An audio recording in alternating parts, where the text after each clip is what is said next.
Bonjour et bienvenue dans le podcast Jardin de Lumière. Je suis Anne-Gaëlle Valmy, coach holistique et auteure conférencière. Aujourd'hui, je te parle des causes de souffrance. Lorsque tu souffres, tu sais que tu souffres, mais connais-tu réellement les causes de tes souffrances? On a tendance à accuser l'autre de nos souffrances. L'absence d'un parent, la méchanceté d'un conjoint, la trahison d'une amie ou encore le mépris d'un collègue. Pourtant, les causes de souffrance sont en nous. Elles ne se trouvent pas à l'extérieur de nous. Non pas que nous sommes coupables de nos propres souffrances, mais nous avons notre part de responsabilité quant à l'entretien de ces souffrances. La douleur peut être inévitable, mais la souffrance l'est. Oui, la souffrance peut être évitée. Par l'introspection, en identifiant nos causes de souffrance, nous développons notre discernement, notre vigilance, et nous pouvons ainsi éviter la souffrance à venir. Cela demande également d'être honnête envers soi-même et de se témoigner du respect et de la compassion. La première cause de souffrance est l'ignorance. Non pas l'ignorance par opposition stricte à la connaissance et au savoir sur le plan intellectuel, mais l'ignorance sur tous les plans, qu'ils soient intellectuels, émotionnels ou spirituels. Cette ignorance se traduit fondamentalement par le fait d'ignorer notre véritable nature, ignorer nos blessures et les masques que nous portons, nos comportements égotiques, toxiques et nos penchants, pour ne citer que cela. Ignorer le fait qu'on souffre alors que c'est le cas. Ignorer que les causes de souffrance sont en nous, donc accuser perpétuellement l'autre de nos souffrances. Ignorer que la douleur et la souffrance sont deux principes distincts. Ignorer que la douleur peut survenir sans être accompagnée de la souffrance. Ignorer que nous portons en nous les remèdes qui guérissent nos souffrances, les clés qui nous libèrent de leur emprisonnement. L'ego croit savoir, mais en réalité, l'ego ignore qu'il ne sait pas. Ne sachant pas qui nous sommes réellement, nous ouvrons la porte aux autres causes de souffrance, via des comportements et des pensées souvent inconscientes, prenant leur source dans l'ego. Ainsi, nous nourrissons les 4 autres causes de souffrance en cultivant l'ignorance. Et c'est pour cela qu'on appelle l'ignorance la mère de toutes les souffrances. Sachons voir notre essence et notre réalité avec plus de clarté, de discernement et d'honnêteté en ôtant un à un les voiles de l'ignorance. Mais comment procéder? Par l'introspection, reconnaissons-nous nous-mêmes et connaissons-nous nous-mêmes. Apprenons réellement qui nous sommes. Mettons de la conscience sur tout ce qui fait qui nous sommes. Cessons de nous dissimuler sous un masque, nous cacher, nous trahir, nous soumettre dans l'ignorance de qui nous sommes réellement. La deuxième cause de souffrance est l'ego. L'ego, comme cause de souffrance, se traduit par notre entêtement à vouloir toujours avoir raison, un excès d'intérêt pour soi-même, de l'égocentrisme et du narcissisme. L'ego se voit comme le maître unique à bord, contrôlant chaque aspect de sa propre vie et se positionnant en adversaire avec quiconque confronte ses idées. Il soutient la dualité entre soi et les autres. Se sentant en dualité avec autrui, l'ego a pour croyance qu'il est incompris, qu'il est seul face à l'adversité. L'illusion de la séparation. Voilà ce qui cause la souffrance. Nous sommes des êtres reliés. Nous formons un tout indissociable, alors que l'ego, lui, divise, sépare et condamne. Il porte des masques de victime, de bourreau ou de sauveur. Il accuse facilement l'autre d'être le responsable de nos souffrances. Motivé par des mécanismes inconscients, donc par l'ignorance, il répète souvent des schémas de souffrance. Il est en conflit dans ses relations à soi et ses relations à l'autre. Et toute relation à l'autre débute par la relation à soi. Donc, ma question est la suivante. Quelle est ta relation à toi-même? Cultives-tu la dévalorisation de soi, la victimisation, la culpabilité? L'ego est très souvent notre pire bourreau. Pourtant, nous continuons à accuser les autres de nos propres souffrances, les affublant ainsi du masque de bourreau en entretenant notre masque de victime. L'ego n'est pas un ennemi, mais il est à apprivoiser. Encore là, la clé est la pleine conscience et la recherche de clarté. Quels sont les mensonges que tu te racontes à toi-même? Quelles sont les violences que tu t'affliges à toi-même? La troisième cause de souffrance est l'attachement.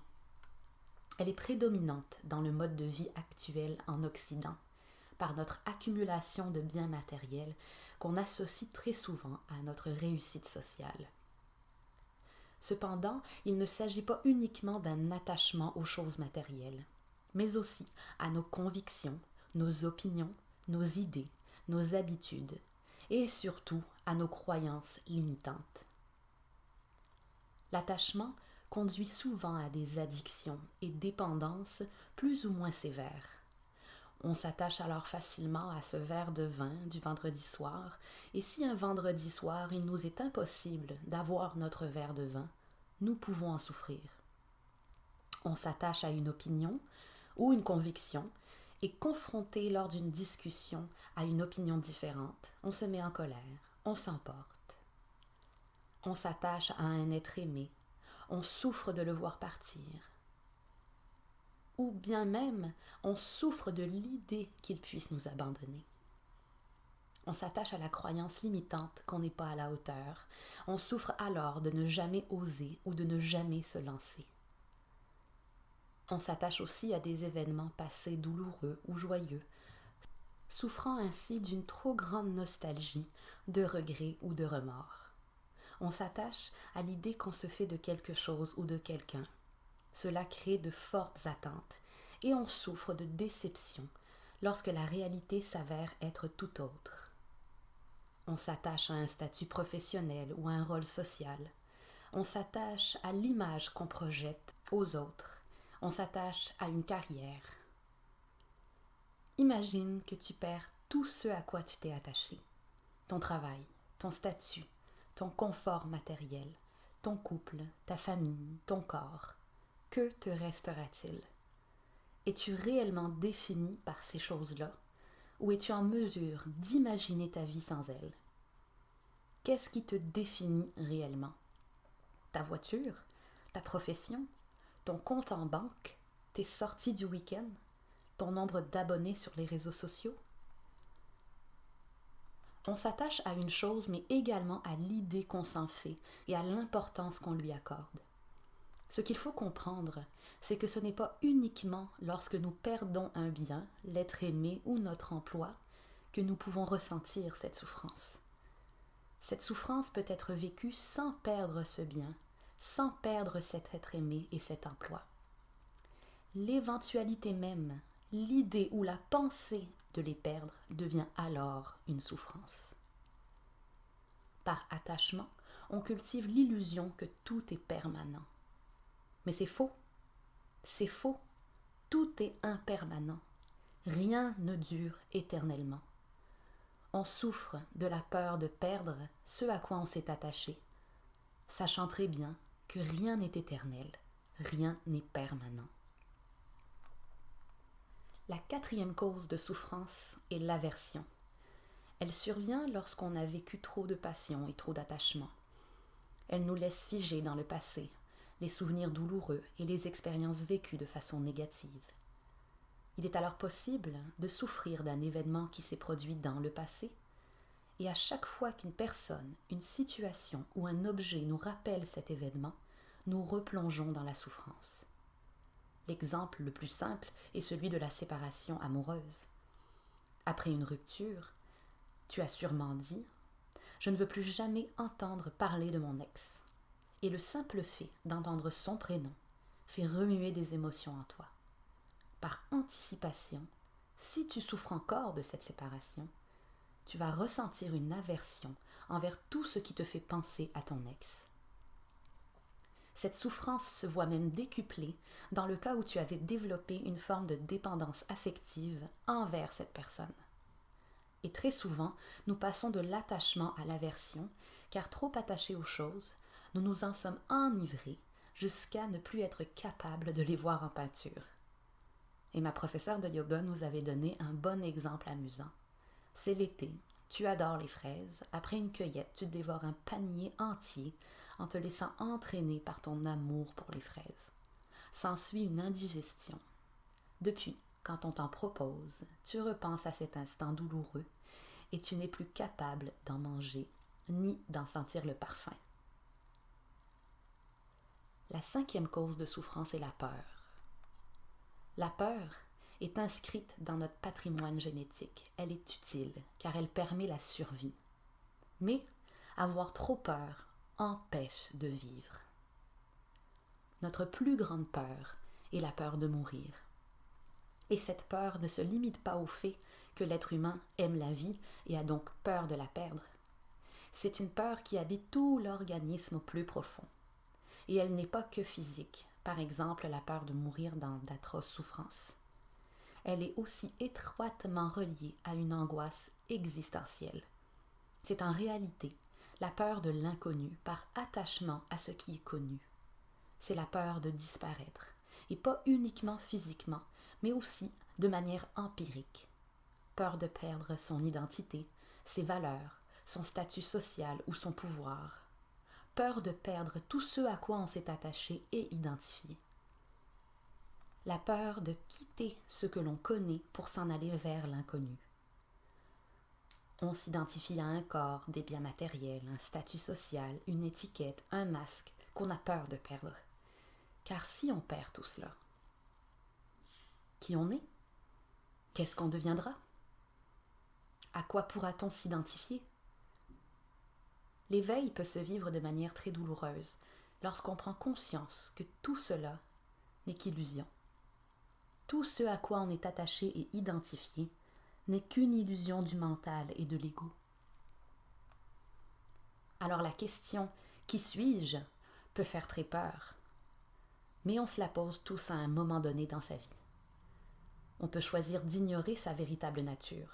On peut choisir de rester attaché à un statut, une étiquette, une croyance limitante. On peut choisir de rejeter ce qui ne correspond pas à ce à quoi on s'est identifié. On peut choisir de renoncer, de découvrir son essence profonde et véritable, par peur de sauter dans l'inconnu. Et on entretient alors les causes de souffrance, et on perpétue la souffrance. Je t'invite à réaliser un exercice de conscience. Réponds avec honnêteté et transparence à la question « Qui suis-je » Énumère tout ce à quoi tu t'identifies, tout ce à quoi tu es attaché. Dresse la liste de tes aversions et de tes peurs. Et dresse enfin la liste de tout ce qui te fait le plus souffrir actuellement. Et qu'est-ce qui, selon toi, en est la cause? Relie tes souffrances aux causes de souffrance que je viens de t'énumérer. Quelles sont les causes réelles de tes souffrances? En les identifiant, tu t'autorises à ôter les voiles de l'ignorance. Tu mets de la conscience, donc de la lumière sur ces parts de toi-même que tu ignorais. Tu te révèles à toi-même. Vois cela comme éplucher un oignon. Chaque couche enlevée entraîne des pleurs et de la douleur, mais te rapproche de plus en plus de la clarté. Et le but ultime de l'éveil est l'illumination. Se voir, et voir le monde avec clarté en éliminant ainsi toutes les causes de souffrance. Et c'est un idéal vers quoi on tend. L'atteindrons-nous dans notre incarnation actuelle? Peut-être pas. Mais efforçons-nous de faire tomber les masques, d'ôter les voiles de l'ignorance et d'éliminer les causes de souffrance. Découvrons le joyau pur et étincelant qui brille là, au cœur de notre poitrine. Découvrons notre véritable essence, notre nature profonde. Transcendons l'ego et la peur. Voyons au-delà de ce qui est connu. Explorons l'inconnu avec foi et confiance. Belle et lumineuse journée. Namasté.